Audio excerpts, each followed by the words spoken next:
Eh bien, écoutez, bonjour à tout le monde et à toutes et à toutes, à tous et à tous, pardon, excusez-moi. Donc aujourd'hui, on va passer, 1 heure, y compris avec les questions-réponses. Vous inquiétez pas, vous aurez du temps pour poser toutes vos questions, C'est une bonne chose. pour présenter, en fait, le certificat sur la digitalisation de la fonction finance. Bonjour à tous. Bonjour! Bonjour. Alors, c'est Régis qui vient de nous rejoindre. Bonjour, Régis.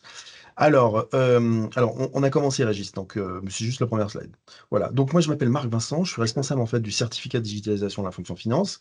Je suis ce qu'on appelle un professeur associé à Dauphine. C'est-à-dire que je suis pas à plein temps à Dauphine, mais je suis un professionnel qui donne des cours et qui s'occupe notamment de ce certificat. Voilà. Au niveau de la participation, donc ça c'est pour vous dire, le webinaire est enregistré, parce que comme ça vous aurez le loisir de voir le replay comme ça, sur cette partie-là. Alors, pourquoi on a mis en place cette formation? Alors, je commence par quelque chose d'assez anxiogène. Mais bon, c'est pour changer un petit peu, parce que c'est l'actualité hélas de l'année. C'est de dire, bah, effectivement, peut-être que c'est une formation qui peut vous éviter de cela. Alors cela, c'est quoi? Bah, en fait, je sais pas si vous avez entendu parler, mais Jiffy a eu un gros souci de système d'information, l'année dernière, en 2023. Une grosse refonte sur un passage à du SAP plus, d'autres briques logicielles et ça s'est pas bien passé. Il y a eu des problèmes de réapprovisionnement qui sont faits, les magasins étaient vides, donc les magasins sont vides, on peut pas faire de vente, on a une trésor qui en prend un coup. Résultat des courses, en 2024, eh bien, en fait, Jiffy est obligé de vendre. En fait, le patron est obligé de vendre. Le fondateur, en fait, Philippe Ginesteth, excusez-moi, je vais essayer de le prononcer correctement. Et donc voilà. Donc c'est tout simplement pour dire que un changement de système d'information, notamment lié là au réapprovisionnement et autres, c'est pas anodin dans une entreprise. C'est un vrai projet et on va voir que le but du jeu de la digitalisation, de comprendre ça en tant que financier, c'est important parce que derrière, ça nous permet de bien appréhender, bah, toutes les bribes technologiques, toute la façon dont on gère ce type de projet. Sinon pour la petite anecdote, bah, j'ai appris que Jiffy, c'était en fait enfin le début du mot du nom du créateur qui s'appelle Philippe, Ginesteth. Voilà, c'était juste pour la petite anecdote en fait ça. Comme ça vous pourrez, en parler, durant les repas de Noël. Donc voilà, donc Jiffy. Alors aussi, ce qui est important aussi, c'est que, la digitalisation, bon ça c'est une tarte à la crème de dire que la digitalisation est en hausse partout dans les entreprises, mais surtout c'est que c'est encore assez timide. Ça a changé, hein, puisque ça fait depuis pratiquement maintenant, on est sur 4 ans de promotion de la, comment dire? De cette formation, mais en fait la fonction finance est pas forcément celle qui est la plus digitalisée. Alors qu'en fait, dès l'informatisation, en fait, ça a été le cas avec, bah, l'informatisation de la compta, les arrivées des ERP, les outils de business intelligence, hein, pour la nostalgie, je vous ai mis un bel écran de SAP, d'époque, voilà. Donc oui, ça a été le cas dans les années 90, et éventuellement début 2000, mais maintenant la nouvelle vague qui arrive, en fait, n'est pas forcément, très représentée sur la partie. Alors c'est pour ça que nous, on a souhaité mettre en place ce diplôme. C'est un diplôme en fait, entre la partie Dauphine, donc c'est un certificat universitaire reconnu par Dauphine et la partie DFCG qui apporte toute sa je dirais son expertise, son professionnalisme son réseau, de gens qui sont dans le domaine de la finance. Donc si on verra, c'est une formation courte, sur lesquelles vous allez avoir à la fois des intervenants de la DFCG, des intervenants, de Dauphine, comme nous allons le voir là sur les présentations, sur les trois personnes qui sont représentées. Donc au niveau des acteurs, la DFCG, c'est un acteur reconnu, dans le domaine je dirais de l'accompagnement des financiers, hein, donc ça soit à travers des événements, à travers des sessions d'expertise, des groupes spécialisés, des groupes régionaux. Ils sont extrêmement, je dirais, il y a une extrême, comment dire? Dynamisme un peu partout, que ce soit au niveau national ou régional. C'est aussi un organisme de formation, 400 stagiaires et 120 sessions par an. Et par ailleurs, côté Dauphine, naturellement, bon, vous la connaissez sur la partie universitaire, donc près de 10 000 étudiants, sur la partie universitaire, mais c'est aussi 4 000 stagiaires sur la partie formation continue, c'est-à-dire des professionnels qui veulent suivre une formation. Donc là, en l'occurrence, je vous propose le certificat universitaire, mais si vous allez sur le site, vous verrez qu'il y en a plein. Alors, au niveau, je dirais des petits trophées, vous êtes sur maintenant un groupement qui s'appelle l'université, PSL, en fait, donc Paris, dans lequel Paris Dauphine est bien sûr présent. C'est une université maintenant qui a une reconnaissance mondiale. On est 33e au classement de Shanghai. Enfin bref, on a tous ces partis-là. En termes d'existence, entre DFCG et Dauphine, c'est assez proche. En fait, on a été créés pratiquement en même temps. Et sur la partie continue, naturellement, enfin formation permanente, on est tous les deux Calliope. Voilà les 2 acteurs. Donc le but du jeu, c'est de vous amener le meilleur des mondes de ces 2 entités. Alors, pour qui est cette formation? Bah, pour cette formation, c'est surtout sur du DAF, du responsable financier, du directeur financier, du responsable comptable, contrôleur de gestion, éventuellement des consultants autour de la transformation digitale financière, des DAF de transition, des consultants. Donc derrière, c'est vraiment quelque chose qui est autour de la fonction finance, que ça soit en interne ou que ça soit en tant que consultant, par exemple. Et au niveau de l'entreprise, bah, en fait, c'est parce qu'on me pose souvent la question, on me dit: «Oui, mais attention, c'est peut-être que des grandes entreprises», mais en fait, non, la digitalisation, ça a ce méri ça a le mérite de pouvoir, aider autant une grande entreprise une PME, en fait. Et puis la micro-entreprise, bah, si vous êtes en consultant, bah, vous pouvez tout à fait intervenir et conseiller votre client sur ce sujet. Donc vous êtes n'importe quelle taille, on a des stagiaires ça peut aller du grand groupe jusqu'à la petite PME ou la PMI, de province. Donc n'hésitez pas là-dessus, c'est vraiment ouvert, pour tout le monde. Enfin, c'est destiné surtout à tout le monde. Au niveau de cette formation, on est sur, grosso modo, on est sur 10 jours en tout. On a 8 jours de présentiel pur, et les jours de présentiel sont entre, fin mars et juin, et on est sur du vendredi, samedi. Alors pourquoi on a fait ça? Parce que ça permettait ça empiète un petit peu sur la vie personnelle, mais ça prend pas trop sur la vie, professionnelle. Donc une sorte de mix, des 2. Donc en général, on est sur du vendredi, samedi, dans les locaux de Paris de Dauphine à Paris, en fait, dans le 16e. Au niveau de la pédagogie, donc on est sur du présentiel, mais on a aussi des sessions en ligne, en visio. Donc vous avez, comme je vous l'ai dit, des intervenants des FCG, des enseignants d'université à Dauphine. On va faire aussi venir des éditeurs, des praticiens. Et l'idée, c'est qu'on ait des approches spécialisées, innovantes, et qu'on ait des retours d'expérience avec les participants, enfin avec les intervenants, avec les participants. Et le tout se finalise avec une évaluation sur la présentation d'un projet, on y reviendra là-dessus, qui est un mémoire et une soutenance qui va permettre de valider en fait le certificat. Parce que le certificat, c'est une reconnaissance universitaire, donc derrière, ça a une valeur, et donc derrière, bah, en fait, il faut pouvoir le valider. C'est le moyen de validation. Mais on reviendra sur ces notions-là. Oui, là, je reviens en arrière, voilà, hop. Alors, si je fais un beau petit schéma, avec une belle image prise, sur Midjourney, qui est une intelligence artificielle, j'ai quoi? On va avoir un premier niveau avec des formations qui vont aborder les technologies, liées à la digitalisation. Essentiellement blockchain, intelligence artificielle, BI et big data. L'idée, c'est de pouvoir un peu mettre, d'équerre tout le monde sur le sujet, de bien comprendre ses fondamentaux technologiques, sans rentrer naturellement, sans vous transformer en développeur, mais pour désacraliser, je dirais, le sujet. Après, on va avoir toute la partie, je dirais, des sites de la digitalisation purement financière, hein, que ça soit sur de l'automatisation, de la robotisation on verra avec Armand, que ça soit sur la dématérialisation des factures, que ça soit sur du reporting, de la data vise. On va aussi passer en revue l'appel d'offres digital, le panorama des logiciels. Pourquoi? Parce qu'en fait, le DAF, de plus en plus, avec la digitalisation, prend des décisions avec, plus ou moins aidé par la partie DSI. Et donc il doit être à même de choisir un logiciel, alors que c'est pas forcément comment dire? Son ADN, mais de plus en plus, il faut être armé pour cette partie-là. Donc on a de la partie sécurité aussi, c'est indispensable sur cette partie-là. Et ce deuxième étage de la fusée va vous permettre d'aller au troisième étage qui est là, la partie projet. Et sur la partie projet, l'idée c'est de dire: «C'est quoi les spécificités à protéger digital? Comment je dois m'y prendre par rapport à ça? Comment je dois aborder la partie change management, la conduite du changement? Et comment j'évalue la performance de mon projet?» Le fameux ROI. Alors, j'ai mis héroïque, mais Nicolas Berlance, il me voyait, il se ferait un bond, puisque pour lui, c'est la performance, il a raison. Et donc, il va vous expliquer pourquoi sur cet aspect-là.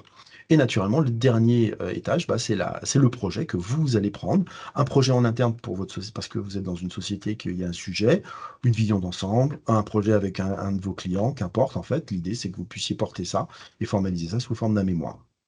Voilà, je dirais, la vision d'ensemble du certificat. Alors maintenant, on va faire du drill down, hein, comme on dit en business intelligence. On va rentrer maintenant dans le détail. Alors là, je vais laisser Fabrice présenter sa partie intelligence artificielle. Et puis après, moi, je reprendrai la main sur la partie des ateliers. À toi, Fabrice. Merci Marc. Bonjour à toutes et à tous. Donc, je suis Fabrice Rival, je suis professeur de finance à l'Université Paris-Dauphine. Je dirige le Master Finance d'entreprise et ingénierie financière. Et je suis également le co-directeur du certificat fondamentaux de la science des données. Et je donne notamment des cours de machine learning. Euh, je pense que ça nous aura pas échappé. Il y a tout un discours qui nous explique que l'IA va révolutionner notre quotidien, que ça va révolutionner les entreprises, que ça va avoir des conséquences pour ce qui nous touche ici de plus près sur le travail des directeurs financiers, des contrôleurs de gestion. Et donc c'est vrai, hein, que d'une certaine façon, l'IA a un côté un peu magique, hein. Je pense qu'on est tous bluffés par les capacités, par exemple, d'un système tel que ChatGPT. Moi, ce que je vous propose dans le cadre de ce cours, c'est de démystifier un peu tout ça et d'ouvrir la boîte noire, de regarder un peu ce qui se passe sous le capot, de façon à comprendre comment fonctionnent ces modèles. Et je pense que c'est important.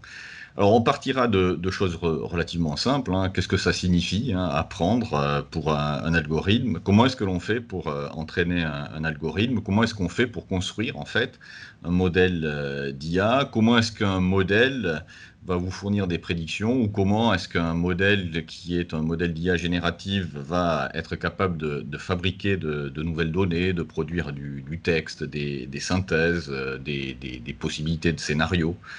Et puis on s'intéressera également, et ça je pense que c'est important pour vous, à comment est-ce qu'on peut juger de la performance d'un modèle. Et donc ça nous amènera assez naturellement à tout ce qui concerne les erreurs à ne pas faire lorsque on a comme ceci face à soi à développer un système qui va faire appel à de l'intelligence artificielle.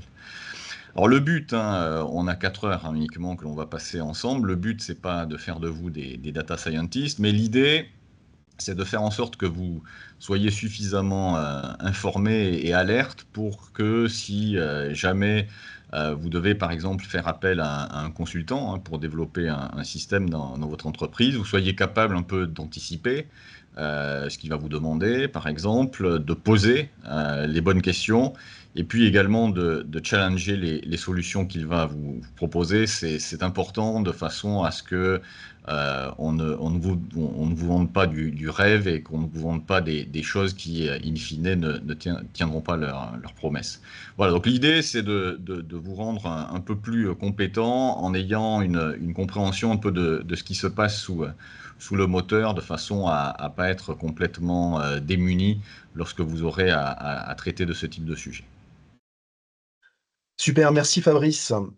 Donc effectivement, donc là avec Fabrice, vous allez effectivement rentrer dans la boîte noire. Alors moi, je vais intervenir après la boîte noire, puisque moi je vais faire les ateliers en fait sur l'intelligence artificielle. L'idée, c'est qu'on puisse manipuler différents outils.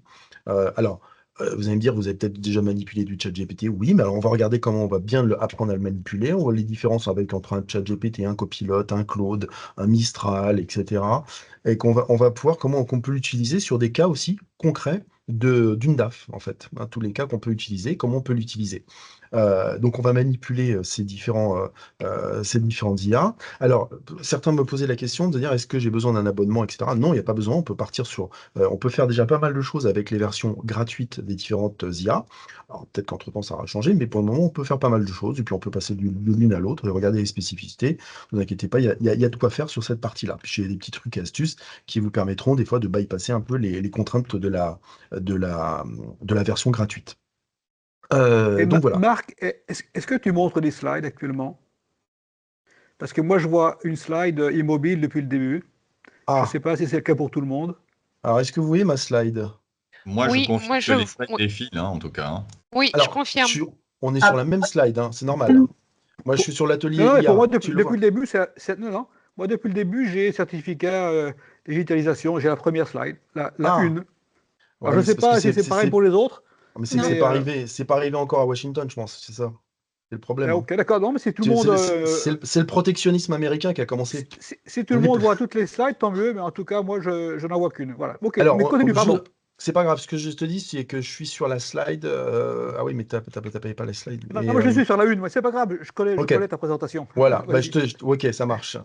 Donc, on est sur la slide 9. Merci Gaëtan, ça me rassure, voilà. Donc, je disais quoi? Donc, l'atelier, donc on va manipuler, etc. On va bien prendre en main cette partie-là. Toujours actualisé, hein, parce que ça change pratiquement tous les mois, on va dire, les IA. Maintenant, je vais laisser la main en fait à Julien qui va nous présenter la partie blockchain. Bonjour à tous. Donc moi, je suis Julien Achard, ancien banquier, 20 ans d'expérience dans tout ce qui est transaction banking, donc les paiements, le cash management, la gestion de la liquidité court terme. Et il y a 4 ans maintenant, j'ai décidé de créer mon propre cabinet de conseil spécialisé en transformation digitale, donc ça tombe bien. Et moi, j'ai un petit module sur la blockchain et les actifs numériques. C'est une demi-journée, donc c'est rapide. C'est vraiment pour vous donner des définitions, une histoire, les notions importantes en fait des technologies blockchain. Ensuite, on rentre un peu plus dans le détail sur les actifs numériques avec des définitions, des classifications. Quels sont les acteurs en fait qui utilisent de la blockchain? Les spécialistes traditionnels, les banques, des brokers, ce qu'on appelle les wallets, les custodians. Et puis après, des use cases vraiment dédiés au paiement dans l'utilisation de la blockchain, des plateformes multilatérales pour accéder à des systèmes de paiement dans certains pays. Ensuite, des use cases liés à tout ce qui est commerce international, trade et supply chain, qui est beaucoup utilisé notamment dans la traçabilité. Également sur tout ce qui est use case sur les investissements, parce qu'on l'a vu depuis le début de l'année, en fait, il y a des ETF, notamment sur Bitcoin, qui ont pulvérisé les seuils du Bitcoin à plus de 100 000 $. Donc, je ferai un focus un petit peu sur tout ce qui est placement. Et bien sûr, on abordera aussi tout ce qui est identité numérique, puisque il y a beaucoup de choses à dire là-dessus. Enfin, un dernier chapitre sur tout ce qui est réglementaire et notamment l'adoption MiCA qui va rentrer en application le 30 décembre de cette année. Voilà pour expliquer un petit peu le parcours et vous initier à la blockchain. Alors, ça avait un petit peu moins le vent en poupe par rapport à l'intelligence artificielle, mais l'intelligence artificielle a besoin de certification, hein, notamment pour certifier tout ce qui est deepfake, l'authenticité des images, de tout ce qui est présent dans notre univers. Mhm. Donc pour moi, c'est une technologie complémentaire à l'intelligence artificielle et l'idée de ce certificat, c'est d'avoir des notions de base pour bien comprendre tous les enjeux. Voilà. Super, merci Julien. Oui, effectivement, bah, de toute façon, je pense que la blockchain, en fait, on en parle peut-être moins, mais paradoxalement, elle est en train de s'installer, en fait, de plus en plus, de s'institutionnaliser. Enfin, moi, je crois que j'ai l'impression que là, il y a plein de choses qui l'ont amenée, alors qu'avant, elle était en mode, elle était encore un petit peu entachée avec les fameux, comment ça s'appelle, les NTF, là, je sais plus comment, là, Les NFT. les NFT, voilà, c'était un peu, ça faisait bon, il y a eu cette digression qui était un petit peu bizarre, on va dire, et puis maintenant, on voit qu'il y a du lourd quand même qui arrive, en fait, sur le sujet. Voilà, donc c'est important de le connaître parce il faut savoir si on va, faut pas tomber de l'armoire quand à un moment donné, on demandera de faire un paiement en crypto, en fait. Alors, Je ferai un focus également aussi sur les monnaies de banque centrale qui incluent aussi tous ces actifs numériques. d'accord, bah, super. Alors, moi, je vais vous faire moi, je vais vous faire un focus sur la partie, alors, on a dit Big Data, mais en fait, c'est BI, Big Data et application atelier Power BI. Bon, l'idée, c'est de vous faire un petit panorama de ce qui existe dans le domaine de la business intelligence, dans le domaine du Big Data, les fondamentaux de ces technologies, enfin, quelles sont les technologies sous-jacentes, parce qu'en fait, bon, des projets de BI, peut-être que vous en avez déjà vu et qui se passent dans vos entreprises, mais les projets de Big Data aussi arrivent, et qu'est-ce que ça impose comme terme au niveau fondamental? C'est quoi les technos qui sont utilisés? Parce que vous pouvez vous retrouver dans des projets de ce type-là. Et en fait, derrière, on va faire un cas d'application sur Power BI parce qu'en fait, c'est un logiciel qui est parfois bon, utilisé dans pas mal d'entreprises, mais pas encore complètement bien diffusé, alors qu'en fait, il a une puissance énorme parce que derrière, il répond mieux que Excel, naturellement, qui est vraiment là, je dirais, le couteau suisse, la clé de 12 du DAF, alors que Power BI, on peut faire pas mal de choses et on va explorer ces différentes activités avec le logiciel. Alors, au niveau de Power BI, pas d'inquiétude, le logiciel est gratos, donc en version desktop en fait. Donc derrière, vous n'avez pas de licence à acquérir pour pouvoir faire les manipulations, parce que l'idée, c'est que vous allez faire les manipulations en atelier. Voilà, donc nous allons changer de slide et nous passons maintenant à la partie robotisation et automatisation. Et là, Armand, j'ai mis les informations que tu nous as mentionnées sur la dernière slide et c'est à toi de jouer. Ok, Avec ton ok. micro. Super. Avec mon micro, donc bonjour à tous, j'espère que vous m'entendez bien.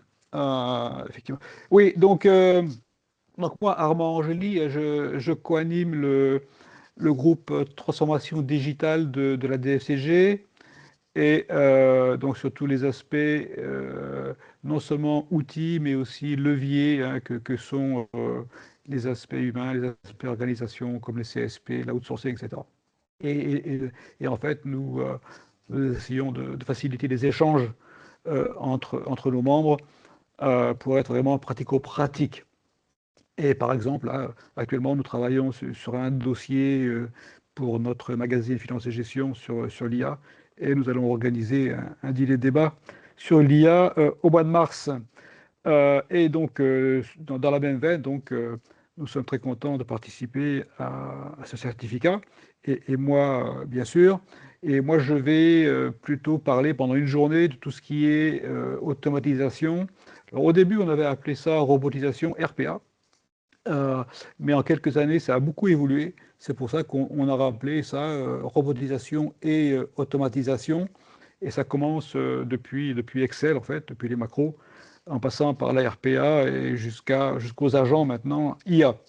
Donc, et donc, ce qu'on fera pendant la journée, c'est qu'on essaiera de démystifier parce qu'on confond un peu tout.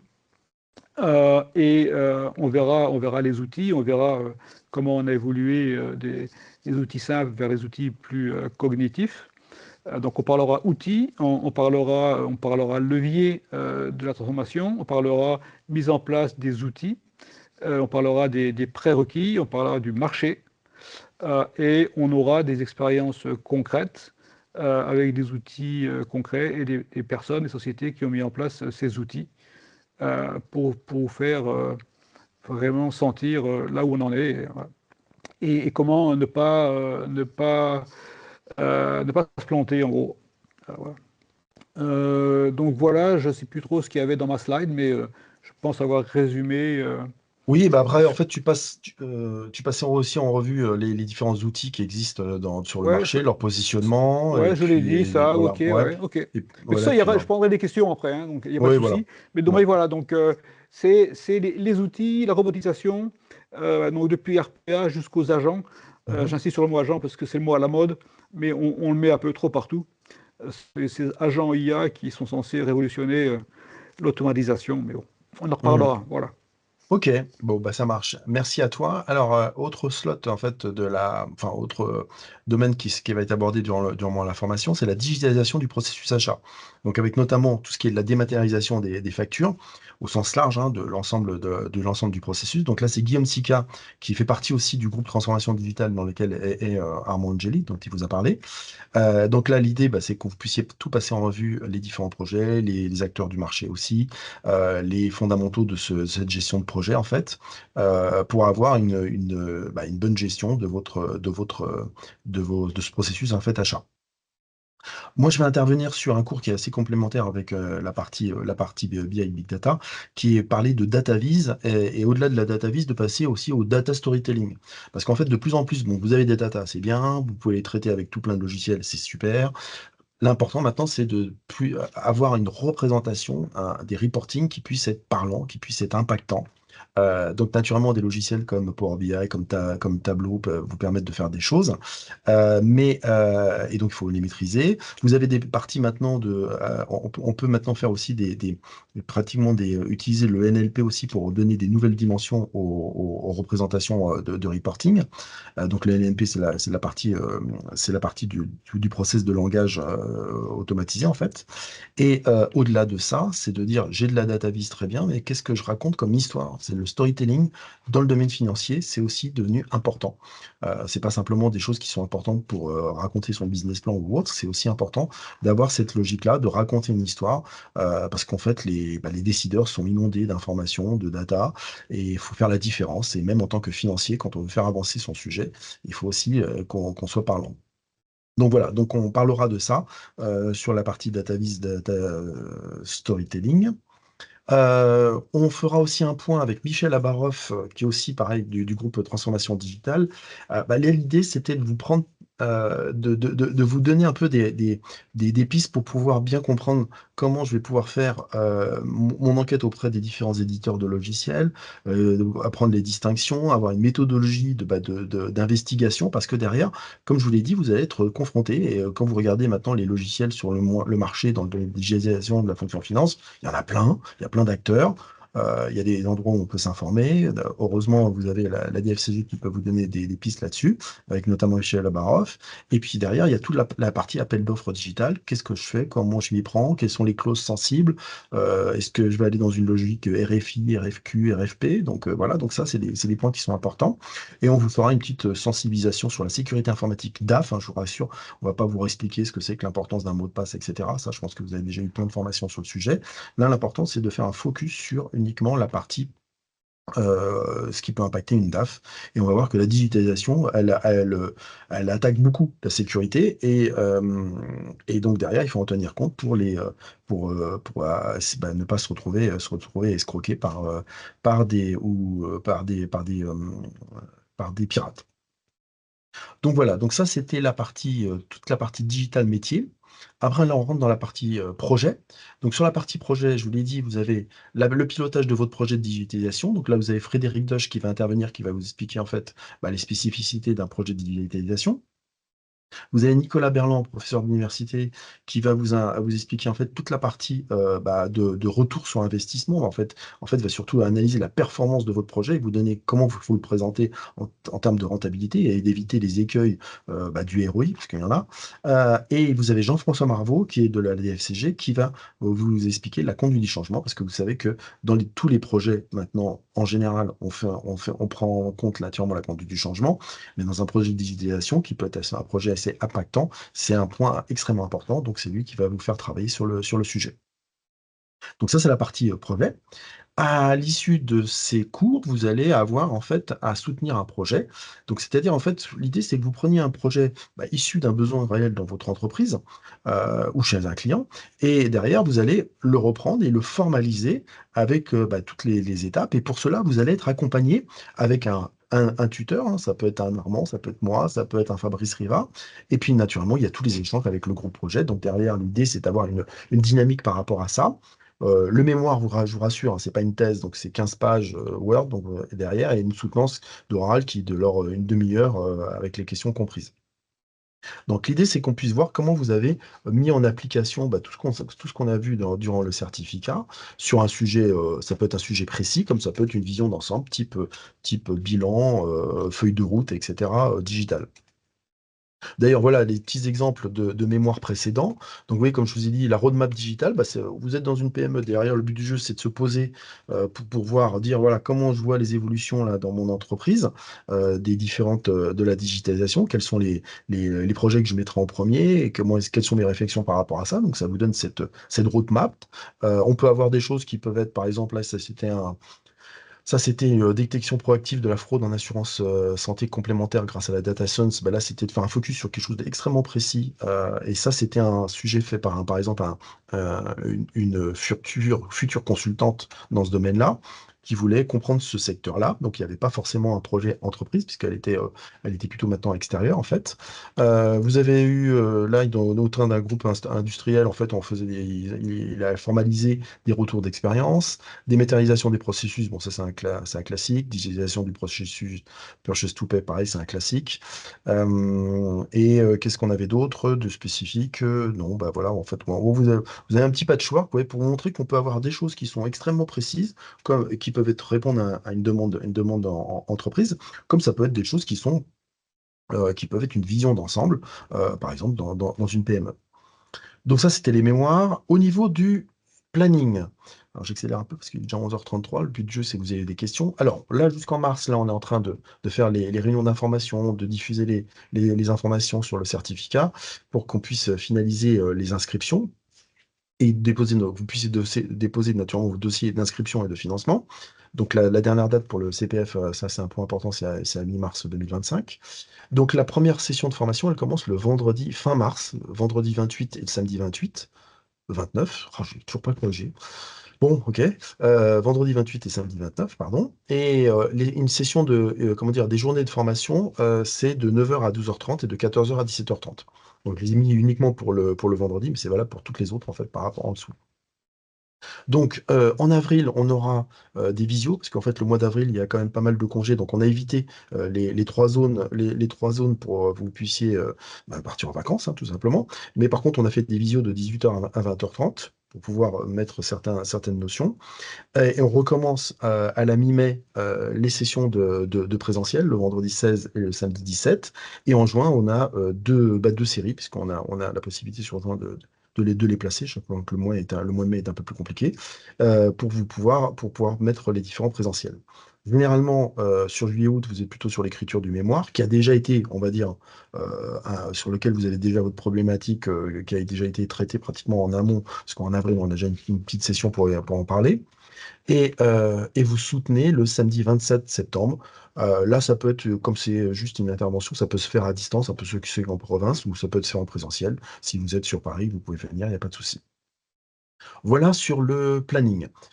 Au niveau du tarif, donc la formation est de 6 800 € pour les 10 jours de formation.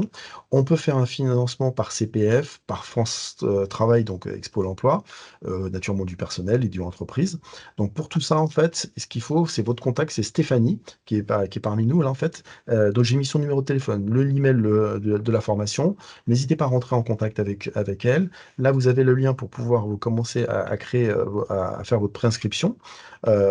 Donc n'hésitez pas à prendre contact avec nous pour voir un peu les différentes possibilités de financement. Ça, c'est un point important. Parce que les financements, il faut s'y prendre un petit peu à l'avance des fois, notamment ceux, je pense, pour France Travail, par exemple. Alors, les avantages du certificat, outre le fait que vous avez une belle formation de 10 jours sur un sujet extrêmement précis et reconnu, puisque c'est un certificat universitaire, en fait, l'intérêt, c'est que vous êtes un peu dans l'écosystème des deux entités, des deux partenaires de cette formation. L'université Paris, on a beaucoup de choses. Par exemple, on vient de finir là, les Dauphine Digital Days, qui sont des sessions de formation, information sur l'impact du digital, sur plusieurs disciplines, pas simplement la partie high-tech en fait. On a plein de conférences qui viennent sur des gens qui viennent présenter ça peut être leur success story, ça peut être un retour d'expérience, ça peut être plein de choses en fait. Et puis vous serez inscrit dans l'annuaire des alumni comment dire, du certificat. Côté des FCG, vous avez un tarif préférentiel pour l'adhésion pour 1 an, où si vous êtes inscrit gratuitement à la newsletter, et puis vous allez être dans le dynamisme de la DFCG. Bon, peut-être qu'il y en a certains d'entre vous qui la connaissent déjà, hein, je pense. Donc derrière, vous avez c'est plus produit, je dirais. Mais c'est vrai que on se met dans un dynamisme et un écosystème qui va vous valoriser en fait. Alors, les questions-réponses, de toute façon, ça, vous l'aurez, en fait, on va vous l'envoyer, le document. Là, ce que je vais faire, je vais plutôt vous laisser la parole, parce que vous puissiez passer vos questions et qu'on puisse y répondre plus ou moins complètement, j'espère. Voilà. Donc voilà, n'hésitez pas. S'il y en a qui ont des questions, c'est maintenant. Donc ça peut être sur le contenu de formation, sur les intervenants, sur le déroulé, sur des choses très pratico-pratiques, comme vous voulez. Je vous laisse la parole. Allez, n'hésitez pas, hein. Alors vous pouvez le faire par écrit ou par à l'oral, comme vous voulez. Je ne sais pas combien il y a de personnes. Ah oui, il y a plus de personnes que tout à l'heure. Donc n'hésitez pas. Il n'y a pas de questions? C'est pas possible. Il doit forcément avoir des questions. C'est pas vraiment une question, mais je vais quand même vous en poser une de manière déguisée. J'ai eu tout à l'heure écho du coup qu'on avait une partie pratique sur Power BI notamment, mais est-ce qu'il y a d'autres parties pratiques dans la formation sur d'autres outils? Alors, Fabrice, je sais que Fabrice, même dans son, enfin, je crois que tu fais juste pratique. Ouais, je te laisserai intervenir, parce que tant qu'à faire. Alors, moi, je n'ai pas le temps, en fait, dans les 4 heures de faire des choses, je dirais, parce que dans un cours plus long, on aurait pu effectivement manipuler quelques API qui permettent de faire du machine learning, mais en 4 heures, je n'ai pas le temps. L'idée, c'est vraiment plutôt d'ouvrir la boîte noire, de vous montrer comment ça se passe, mais on n'a pas le temps d'implémenter vraiment. Encore que je pourrais faire 2, 3 choses peut-être. Là, j'ai Mais, vu qu'il y avait un mais, système qui mais- s'appelle Orange et qui permet de faire du machine learning en quelques clics. hmm Peut-être que cette année, je vais faire ça. Je vais faire ça. Ouais, c'est une bonne idée. Je vais peut-être mais- garder une demi-heure ou 1 heure pour faire un peu de manipulation. mais tu faisais pas un truc avec Excel? Je faisais de l'Excel, mais je trouve que c'est un peu limité. Là, je pense qu'on va peut-être utiliser un logiciel qui Ah, s'appelle Orange, moi, qui est ok. assez simple d'utilisation en quelques clics. On va peut-être pouvoir faire un peu de pratique. C'est une bonne idée. Ok, ça Ok. marche. Armand, je crois que toi, tu as prévu de faire un atelier, hein, je me suis bien compris. Non, mais en fait, ce, euh, on va pas créer des robots pendant la session parce que il faudrait 4 heures pour commencer à faire des choses. En fait, mais on va donc les étudiants ne vont pas faire des choses avec leur PC, mais on va leur montrer comment on fait, comment on les crée de façon pratique. Mais c'est pas eux qui manipuleront sur leur PC pour créer ces D'accord. robots. Voilà. Mais vraiment une manipulation dans Ah l'ensemble. oui, Ok, oui, d'accord. oui, Oui. oui. Après ce qui se passe, c'est qu'en fonction des formations, là, moi, par exemple, sur Power BI, il y a de la manipulation. Sur du chat GPT, pareil, vous manipulez, typiquement. Après, ça dépend des sessions, parce que derrière, bah, quand on est sur une demi-journée ou une journée, ça va vite, en fait. Donc derrière, c'est du intensif, hein. Pour vous donner un ordre d'idée, moi, j'essaye de prendre, sur le Power BI, je vais vous compresser ce que je fais en 18 heures pour des étudiants de M2, je vais essayer de le compresser en une grosse demi-journée en fait. Vous voyez, donc on va essayer c'est vrai que dès qu'on fait des ateliers, c'est bien, mais derrière, ça prend du temps. Après, je pense que de toute façon, vous avez des visions, des démonstrations, c'est du pratico-pratique de voir ce que ça donne dans des logiciels en fait. Ça par contre, c'est toujours le cas dans les différentes formations. Voilà, je sais pas si ça a répondu à votre question, Gaëtan. Oui, C'est oui, Gaëtan, oui, c'est ça? oui, c'est ça. Autre point, du coup, vous acceptez combien d'étudiants puisque c'est du présentiel? Vous êtes sur un nombre de places limité, j'imagine? Alors, oui. Alors, en général, on est sur des formations, on est sur un groupe qui, en général, est entre 12 et 15 personnes. Ok. Voilà, parce que derrière, c'est à peu près c'est à peu près comment dire, les groupes sont, on n'a pas dépassé les 12, 15 personnes. Je pense pas qu'on dépassera, en fait, parce que c'est bien d'avoir cette logique de petits groupes, en fait, pour Ok. bien assurer l'accompagnement, en fait. Ok. Alors, est-ce qu'il y a d'autres questions?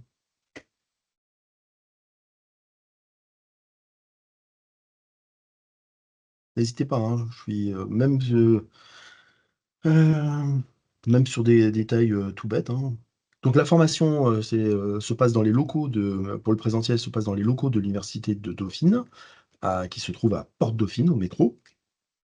Ça, ceux qui veulent avoir une vision logistique pour y aller. Alors je sais pas s'il y a des gens qui sont en province? Gaëtan, vous êtes, sur Paris. Paris? Paris?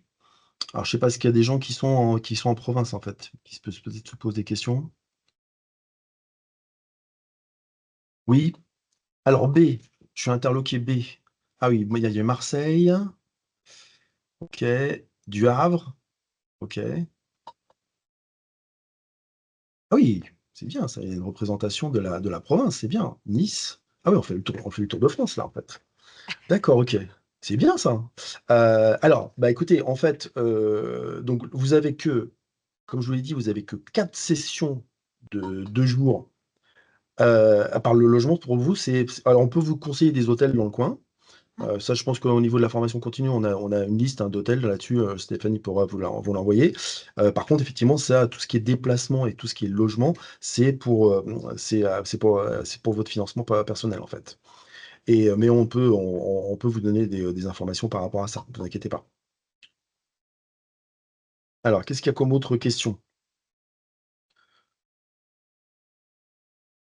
Et non, bah, après, qu'est-ce que je peux vous dire sur, Stéphanie, est-ce que tu vois des choses à rajouter? En cas d'absence sur une journée. Ah, en cas d'absence sur une Ah, journée. Alors, ça, c'est une question effectivement qui revient. Alors, ce qui se passe, c'est que on n'est pas comme, on n'est pas comme en formation initiale, on va pas vous faire un gros mot pour vous dire: «Ah, c'est pas bien, patati patata». Donc c'est pour vous, de toute façon, les formations, c'est pour vous. Bon, une journée, il y a pas de souci, c'est compréhensible, ça c'est dans l'emploi du temps perso ou professionnel, il y a pas de souci. Bon, par contre, si vous avez 5 jours, là, ça devient un peu plus compliqué quand même. Mais, une journée, il y a pas de souci. Même une demi-journée, enfin voilà, vous pouvez, on sait bien qu'on a tous des contraintes, pro, perso, surtout que là, on est à cheval sur les 2. Donc on a à la fois les avantages et les inconvénients de cette disposition. Stéphanie, ouais, je te disais, je te donnais la main, pour savoir, est-ce que non, bah tu vois déjà, des choses à rajouter? je voudrais préciser qu'en cas d'absence, malgré tout, vous avez accès au support de cours.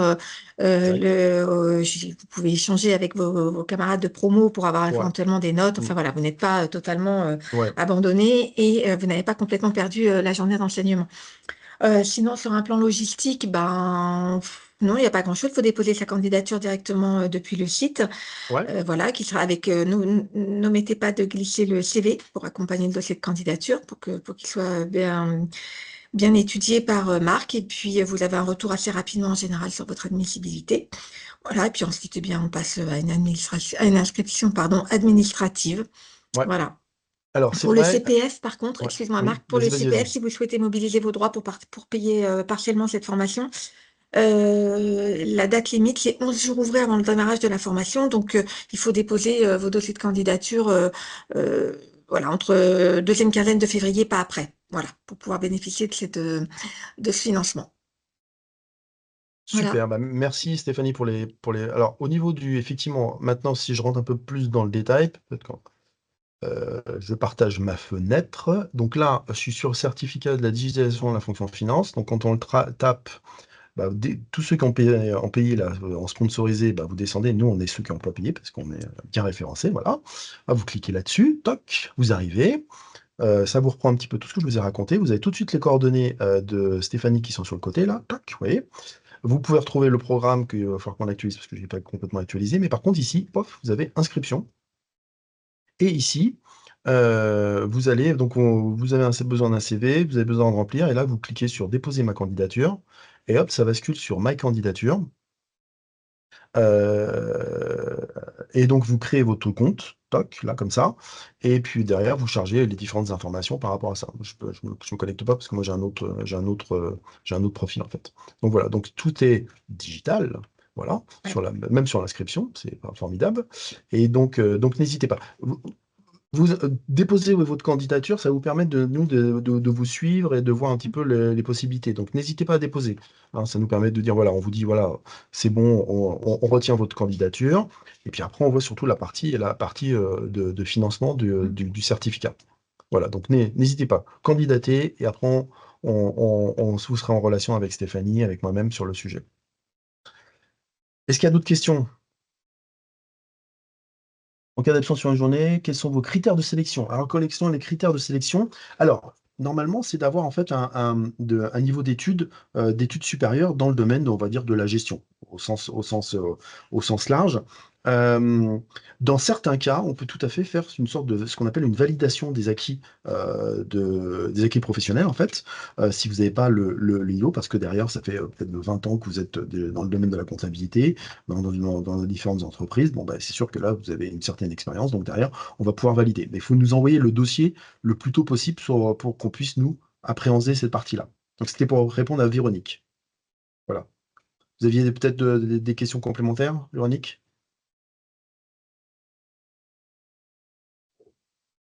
Oui, bonjour. Non, non, c'est tout à fait conforme la réponse est conforme à ma question. D'accord, super. Alors, Véronique, vous êtes où? Vous êtes sur Paris? Non, je suis sur Rennes. Sur Rennes, hein, c'est ça. Ok. Ah oui, je l'ai pas vu. Attends, oui, ah oui, c'est, j'ai le Rennes, Rennes, Le Havre, Nice, Marseille. Voilà. Alors, Lyon. par contre, voilà, et Lyon, effectivement. Donc, la météo, par contre, parisienne, on peut pas vous l'assurer, hein, ça, pour vos 4 fois session. Je pense que ceux qui viennent de Nice et de Marseille, il faut avoir du courage. Vous allez aller dans le nord. Est-ce que vous avez d'autres questions sur la formation, sur le découpage, En général, c'est le mémoire. Bah, c'est bien, hein, ça veut dire que là, maintenant, on l'a mieux présenté. Les Parisiens sont chaleureux, c'est vrai, c'est vrai, c'est vrai, c'est vrai. Sauf dans les transports en commun, en général. Voilà. Si vous les prenez pas dans les transports en commun, ça va aller. Mais en dehors, ça va pas bien. Voilà. Euh, Est-ce que vous avez des questions sur les mémoires ou non? Ça va, c'est.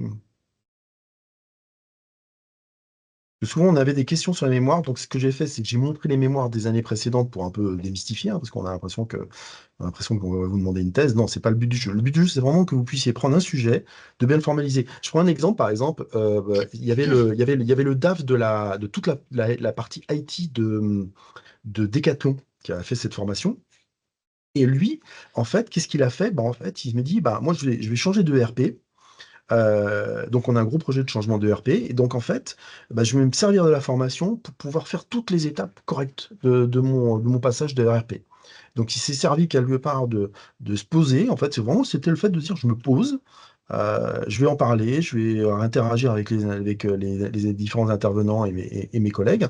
Et donc, derrière, il a formalisé toutes les étapes. Et là, il a profité, oui, de ce certificat pour formaliser un projet interne, mais beaucoup plus que ce qu'il aurait fait auparavant. Voilà, typiquement.